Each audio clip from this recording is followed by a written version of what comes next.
Hello everyone, आज के इस वीडियो में हम पढ़ने वाले हैं क्लास 12 केमिस्ट्री का बहुत ही इंपॉर्टेंट चैप्टर जो है डी एवं एफ ब्लॉक के तत्व, जिसका हम बहुत ही इंपॉर्टेंट टॉपिक आज के इस वीडियो में पढ़ने वाले हैं जो है एक्टिनॉइड, या इसे ही हम एक्टेनोन के नाम से भी हम जानते हैं। मतलब एक्टिनॉइड कहें या एक्टिनॉइड कहें या इसे ही हम 5D श्रेणी कहें, ये तीनों नामों से इसे हम जानते हैं।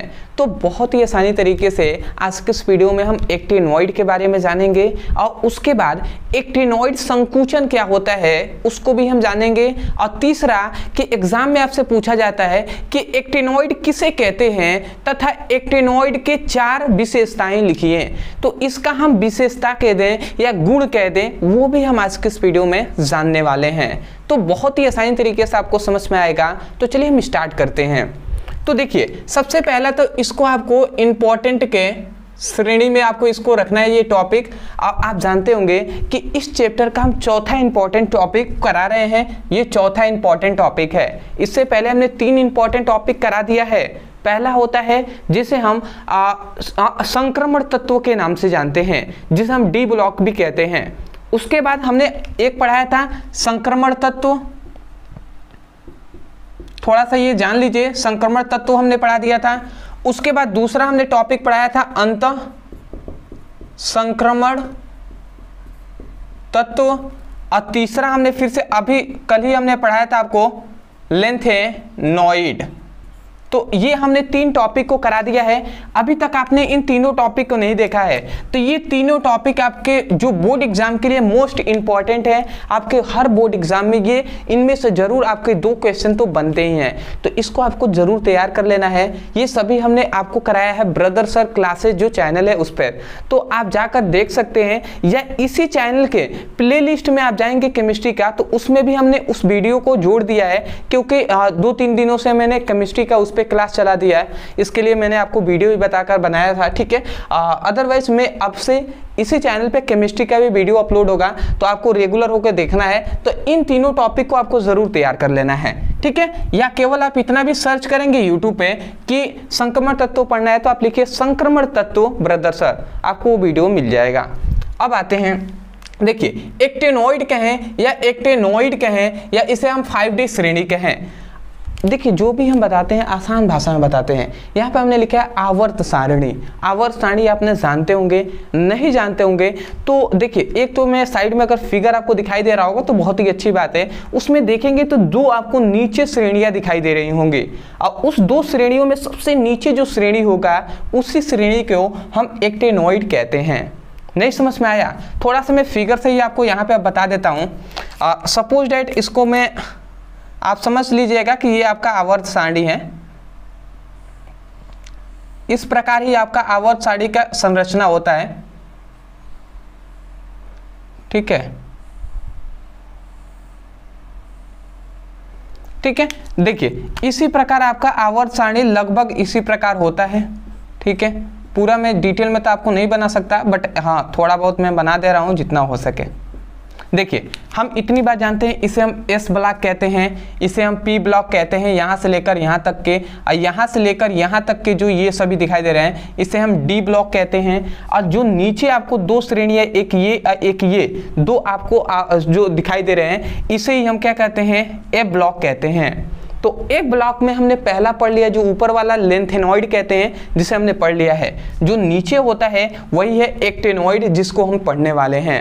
तो वही हमने फिगर में कहा था कि नीचे में 2 श्रेणियां होंगी, उसमें सबसे नीचे वाला जो होगा वही होगा आपका एक्टिनॉइड, ठीक है। तो वही हमने लिखा है कि आवर्त सारणी में वर्ग 3 एवं 7वें आवर्त से 14 तत्वों को, मतलब 14 तत्वों को उठाकर सारणी के नीचे एक श्रेणी में रखा गया है।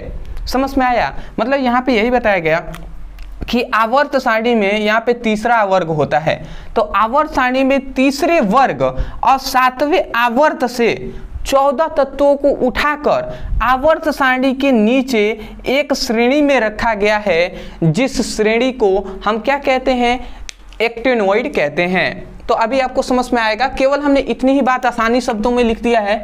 ऐसे ही आपको लिखना है, आवर्त सारणी में तीसरे वर्ग एवं 7वें आवर्त से 14 तत्वों को उठाकर एक श्रेणी के नीचे रखा गया है। ठीक है, और याद रखेंगे जिनका गुण, अब इनका ये जो गुण जो नीचे आपको रखे गए हैं, इन सभी 14 तत्वों का गुण जो होगा वो एक्टेनॉन, ये जो एक्टेनियम आपको दिखाई दे रहा है, इसमें सामान्य होते हैं। वही हमने लिखा है इनका गुण एक्टेनियम जो An होता है के सामान्य होने के कारण इन्हें हम एक्टेनॉइड कहते हैं। समझ में आया? मतलब यही बताया गया कि जो एक्टेनियम है, तो एक्टेनियम का जैसा गुण होता है वैसे ही इसमें जो नीचे वाले श्रेणियों में 14 तत्व होंगे, उन 14 तत्वों का भी गुण ऐसा ही होता है एक्टेनियम के जैसा। तो एक्टेनियम के गुणों के में सामान्यता होने के कारण इन सभी 14 तत्वों को ही हम एक्टेनॉइड कहते हैं। समझ गए? इतनी बातों को आपको आसान शब्दों में लिख देना है। अगला आते हैं यहाँ पे कि इन श्रेणियों में जो एक्टेनियम होता है जिसका परमाणु क्रमांक 89 होता है, तो वही आपको कहा जा रहा है कि इन श्रेणियों में एक्टेनियम के बाद थोरियम से लेकर Lr जो 103 होता है, 103 तक के तत्वों के 14 तत्वों को रखा गया है। मतलब समझ में आ गया होगा आपको। ठीक है, ये तो सभी आसान भाषा में ही लिखा गया है। मतलब ये बताया जाता है कि जो एक्टेनियम है, एक्टेनियम के बाद वाले जो तत्व होता है, जैसा थोरियम हो गया, तो थोरियम 90 से लेकर 103 तक के परमाणु क्रमांक वाले जितने भी तत्व होंगे उसी को नीचे यहाँ पे रखा गया है। समझ गए? इनके बीच वाले तत्व आपको जो आवर्त सारणी होता है उसमें आप देख लीजिएगा, अदरवाइज आपको एग्जाम में लिखना नहीं होता है, बट हाँ इतना आपको दर्शा देंगे कि इनके बीच में होता है, हो जाएगा आपका। ठीक है, अब आते हैं यहाँ पे गुण। अब देखिए यहाँ पे हमने लिखा है एक्टेनॉइड के विशेषताएं, या आपसे लक्षण भी कह सकता है या गुण भी कह सकता है। देखिए जो एक्टेनॉइड होता है, अभी हम आपको बताएंगे जो एक्टेनॉइड संकुचन किसे कहते हैं वो भी हम अभी डिस्कस करेंगे। ठीक है, देखिए जब विशेषताएं आपको बताया जाता है तो विशेषताएं से आपके ऑब्जेक्टिव क्वेश्चन भी बनते हैं, विशेषताएं से आपके जो क्या होते हैं 1-2 नंबर के भी क्वेश्चन बन जाते हैं, और इससे लॉन्ग टाइप भी क्वेश्चन बनते हैं। इसीलिए विशेषताओं को ध्यान से समझना चाहिए। तो देखिए अभी आपको वो भी समझ में आएगा एक्टेनॉइड संकुचन किसे कहते हैं या आकुचन भी कहते हैं। तो यहाँ पे हमने लिखा है इलेक्ट्रॉनिक विन्यास। तो सबसे पहला तो गुण में आपको इलेक्ट्रॉनिक विन्यास लिखना होगा। तो याद रखेंगे जो एक्टेनॉइड होता है, तो एक्टेनॉइड का इलेक्ट्रॉनिक विन्यास 5F1-14, 6D0-1 और 7S2 होता है। मतलब ये है इसका इलेक्ट्रॉनिक विन्यास, आपको इसको याद रखना होगा। ठीक है, इतनी बात आप समझ गए। अदरवाइज बहुत से ऐसे स्टूडेंट हैं जिनको इलेक्ट्रॉनिक विन्यास निकालना नहीं आता, उनको समझ में नहीं आता है। तो देखिए इसके अगर समझना है ना, तो इसको सबसे पहले तो बेसिक आपको पता होना चाहिए। ठीक है, और 20 से 25 मिनट आपको समय देना होगा, तब जाकर आप इसको समझ पाएंगे। इसलिए हमने पर्सनली आपको वीडियो एक बना दिया है जिसमें इलेक्ट्रॉनिक विन्यास निकालना हमने सिखाया है। तो आप लिखिएगा यूट्यूब पर इलेक्ट्रॉनिक विन्यास निकालना सीखें ब्रदर सर, इतना लिख कर सर्च करेंगे, वीडियो आपको मिल जाएगा, तो वहाँ से उसको समझ लीजिएगा। अदरवाइज आपको अभी के लिए फिलहाल इतना याद कर लेना है, एग्जाम में आता है तो जरूर आपको इलेक्ट्रॉनिक विन्यास इतना लिख देना है। दूसरा आते हैं, पहला समझ लिए, दूसरा आता है भौतिक गुण। ठीक है, पहला इलेक्ट्रॉनिक विन्यास, दूसरा भौतिक गुण। अब यहाँ पे हमने लिखा है ये सभी चांदी के समान सफेद चमकदार धातु होते हैं। मतलब क्या आपने समझा कि जो नीचे वाले जो 14 तत्व हैं जो एक्टेनॉइड के, ये सभी चांदी के समान चमकदार होते हैं और ये सभी धातु होते हैं। तो वही हमने लिखा है ये सभी चांदी के समान सफेद चमकदार धातु होते हैं। ठीक है, तो ये पहला आपने समझ लिया भौतिक अवस्था में। दूसरा, इनका जो घनत्व होता है, डेंसिटी जो होता है वो बहुत अधिक होता है। सामान्य बात है भाई, डेंसिटी अधिक होगा ही क्योंकि धातु है। ठीक है, और धातुओं का घनत्व लगभग हम देख रहे हैं तो धातुओं का जो घनत्व होता है वो अधिक होता है क्योंकि परमाणु आपस में, अणु जो होते हैं वो आपस में पास पास रहते हैं। ठीक है, समझ लिए आप। तीसरा आते हैं आक्सीकरण अवस्था। अब आक्सीकरण अवस्था बहुत इंपॉर्टेंट है भैया, इसको आपको एग्जाम में भी 2 नंबर का पूछ लिया जाता है। तो आक्सीकरण अवस्था याद रखेंगे कि इनका मतलब एक्टेनॉइड के आक्सीकरण अवस्था +3 होता है।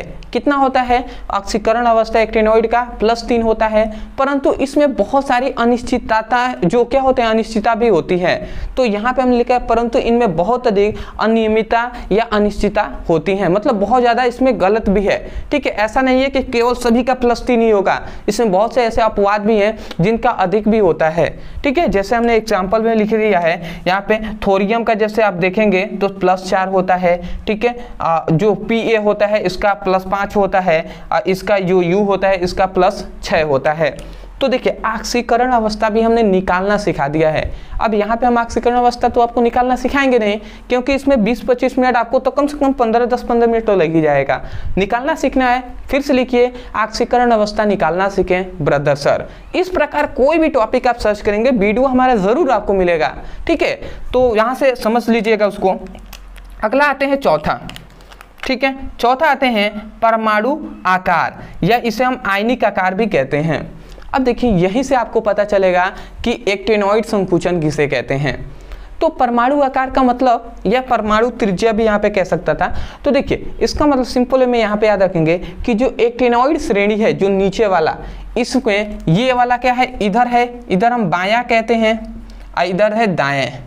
ठीक है, तो यहाँ पे यही बताया जाता है कि एक्टिनॉइड श्रेणी में बाएं से दाएं की ओर जाने पर, बाएं से दाएं की ओर जाने पर क्या होता है, परमाणु का जो आकार होता है वो घटता है। समझ में आया? मतलब एक्टिनॉइड श्रेणी में बाएं से दाएं की ओर जाने पर परमाणु का आकार घटता है, अर्थात परमाणु त्रिज्या और आयनिक त्रिज्या का आकार घटता है। अब क्यों घटता है? क्योंकि जब बाएं से हम दाएं की ओर जाते हैं तो परमाणु क्रमांक बढ़ता है। क्या बढ़ता है? परमाणु संख्या भी हम कह सकते हैं, परमाणु क्रमांक बढ़ता है। अब परमाणु क्रमांक का बढ़ने का मतलब है इलेक्ट्रॉनों की संख्या बढ़ती है, और जब इलेक्ट्रॉनों की संख्या बढ़ेगी तो प्रभावी नाभिकीय आवेश बढ़ेगा, और जब बढ़ेगा तो सामान्य से बात है छोटा तो होगा ही, क्योंकि वो बल न लगाएगा।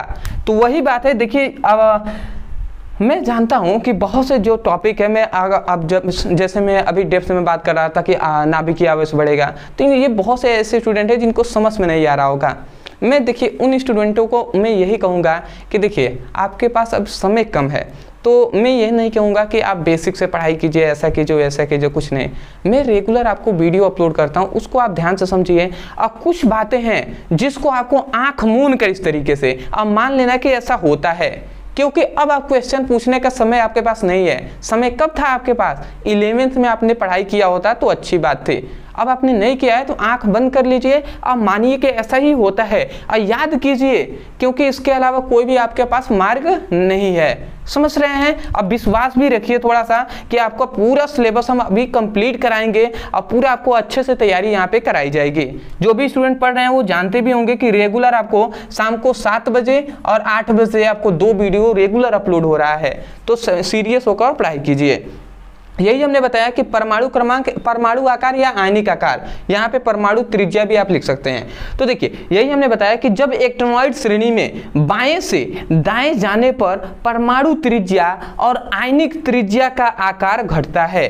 क्यों घटता है? क्योंकि अभी हमने बताया परमाणु क्रमांक बढ़ता है, क्योंकि परमाणु क्रमांक बढ़ने के साथ साथ प्रभावी नाभिकीय आवेश का मान भी बढ़ता है।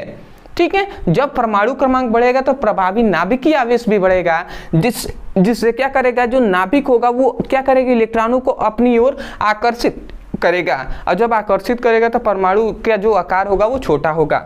ठीक है, तो देखिए जब परमाणु क्रमांक बढ़ता है तो प्रभावी नाभिकीय आवेश बढ़ता है। तो इसी घटना को याद रखेंगे, इसी घटना को क्या कहते हैं? एक्टिनॉइड संकुचन कहते हैं। इसी घटना को हम क्या कहते हैं? एक्टिनॉइड संकुचन कहते हैं या एक्टिनॉइड आकुचन कहते हैं। समझ में आ गया? तो यदि आता है आपसे एग्जाम में, यह भी पूछ लिया जाता है कभी कभी कि एक्टिनॉइड संकुचन किसे कहते हैं, तो आप लिखेंगे यहाँ से कि जब एक्टिनॉइड श्रेणी में बाएं से दाएं जाते हैं तो परमाणु त्रिज्या और आयनिक त्रिज्या का आकार घटता है। जिसका क्योंकि परमाणु क्रमांक बढ़ने के साथ साथ प्रभावी नाभिकीय आवेश का मान बढ़ता है। तो इस घटना को हम एक्टिनॉइड संकुचन कहते हैं। समझ में आ गया? अब देखिए इतनी बात आपने 4 गुण ये मेन आपने पढ़ लिया।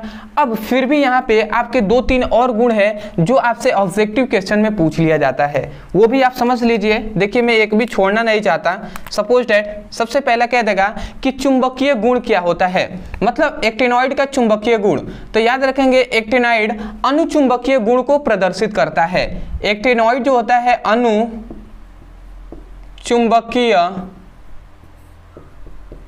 गुण को प्रदर्शित करता है, ये बात आपको याद रखना है। दूसरा कि एक्टिनॉइड का रंग कैसा होता है, तो याद रखेंगे ये रंगीन आयन बनाते हैं, ये रंगीन आयन बनाते हैं, इस बात को आपको याद रखना है। ठीक है, एक और बात याद रखेंगे इसमें कि आपसे पूछ लिया जाता है कि इनका आयनन ऊर्जा क्या होता है। ठीक है, आयनन ऊर्जा, तो याद रखेंगे इनका आयनन ऊर्जा बहुत कम होता है, बहुत कम होता है। तो इन तीनों बातों को आपको याद रखना है, आयनन ऊर्जा कहे आयनन एंथैल्पी कहे, तो इनका बहुत कम होता है। ये तीनों गुण को भी आपको याद रखना है। छोटा है, नीचे में जगह नहीं है इसलिए नहीं लिखा। आशा करते हैं दोस्तों आपको समझ में आ गया होगा। ठीक है, मैं यही कहूँगा यदि आपको समझ में आया है तो प्यारा से एक कमेंट कर दीजिएगा। दूसरी बात, चैनल पर नए हो तो चैनल को सब्सक्राइब कर दीजिएगा, क्योंकि आप भी जानते हैं कि आपके लिए मेहनत किया जा रहा है, तो सब्सक्राइब किए रहेंगे तो बेटर रहेगा आपके लिए भी, हमारे लिए भी। आपको नोटिफिकेशन पहुँच जाएगा जिससे आप हर वीडियो को पढ़ाई कर सकते हैं। दूसरी बात, प्लेलिस्ट के अनुसार नहीं पढ़ाई कर रहे हैं तो आपसे रिक्वेस्ट है कि आप प्लेलिस्ट के अनुसार पढ़ाई कीजिए। ठीक है, तो प्लेलिस्ट के अनुसार पढ़ाई करेंगे बहुत ही बेटर रहेगा। डिस्क्रिप्शन बॉक्स में भी हमने फिजिक्स और केमिस्ट्री दोनों का प्लेलिस्ट का लिंक दिया है, उस पर क्लिक कीजिए और वहाँ से चैप्टर वाइज पढ़ाई कीजिए। समझ गए होंगे आप। तो चलिए दोस्तों, आज के लिए इतना ही, मिलते एक नए टॉपिक के साथ, तब तक के लिए धन्यवाद।